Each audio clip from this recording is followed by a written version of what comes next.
హైదరాబాద్ కుకట్పల్లి సందీప్ నగర్ బాలిక హత్య కలకలం సృష్టించింది. పేరెంట్స్ ఇంట్లో లేని టైంలో బాలికను హత్య చేశారు గుర్తు తెలియని వ్యక్తులు. బ్రతుకు తెరువు కోసం హైదరాబాద్ వచ్చిన వెంకటేష్, రేణుక దంపతులు ప్రైవేట్ జాబ్స్ చేస్తూ ముగ్గురు పిల్లలను పోషించుకుంటున్నారు. వీరి పెద్ద కూతురు 6వ తరగతి చదువుతోంది. ఉదయం వెంకటేష్, రేణుక దంపతులు బయటకు వెళ్లారు. కూతురు ఇంటి దగ్గరే ఉంది.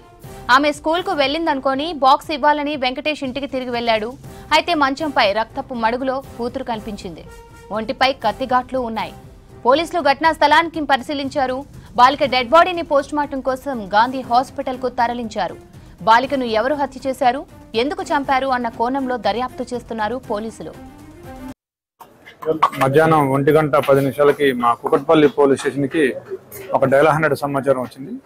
దాని ప్రకారం ఒక 10 సంవత్సరాల పాప ఇంట్లో చనిపోయి కనిపించిందని ఆ సమాచారం యొక్క సారాంశం.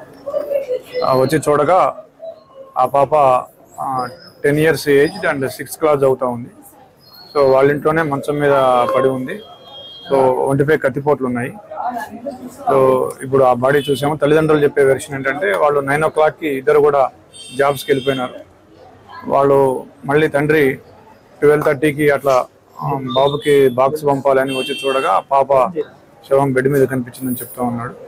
సో బాడీని ఇప్పుడు పిఎంఈకి పంపిస్తూ ఉన్నాము. క్రూస్ టీమ్ అండ్ మిగతా వాళ్ళు కూడా వాళ్ళ పని వాళ్ళు చేస్తున్నారు. సో పోస్ట్ మార్టం రిపోర్ట్ వచ్చాక మిగతా విషయాలు తెలియజేస్తారు. తల్లిదండ్రుల చెప్పేదాని ప్రకారం వాళ్ళు ఎవరి మీద అయితే ఇప్పుడు వరకు అనుమానం వ్యక్తం చేయలేదు.